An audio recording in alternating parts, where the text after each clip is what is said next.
qualche tiro in più al play triestino Doc.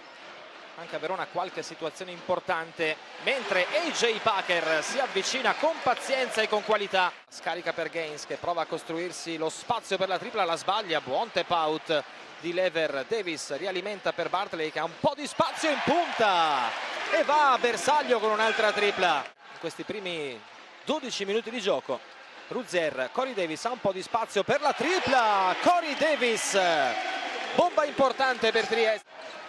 Altra giocata di esperienza, quei dettagli che possono fare la differenza.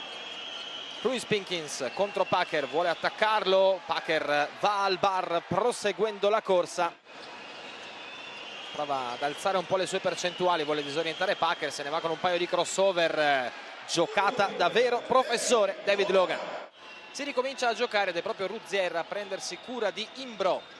Si va da Logan che inaugura il tabellino come l'aveva lasciato. Corey Davis seguito da Logan, Packer si gira al largo con Bartley contro Steno Okoye. Bartley in qualche modo a sportellate riesce a costruirsi lo spazio. Vildera ragiona e ricomincia da Rozier che si butta dentro, lo schiacciato per De Angeli, splendida palla di Rozier, ottimo canestro di De Angeli.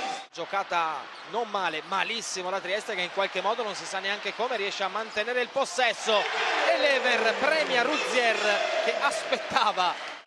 E ora Butiankovs chiuso nella morsa Vildera, Lever che recupera e riparte, Gaines in transizione contro Imbro, va a spostare Imbro e deposita alla tabella Campani.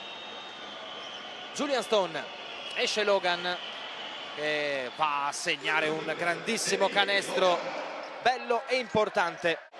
Alla lettera Davis apre per De Angeli, si va fuori da Bartley, 8 secondi per la conclusione. Ancora De Angeli, una tripla fondamentale, Capitan De Angeli, eccola qua, riproposta puntualmente dalla regia che ringraziamo in un momento topico del match.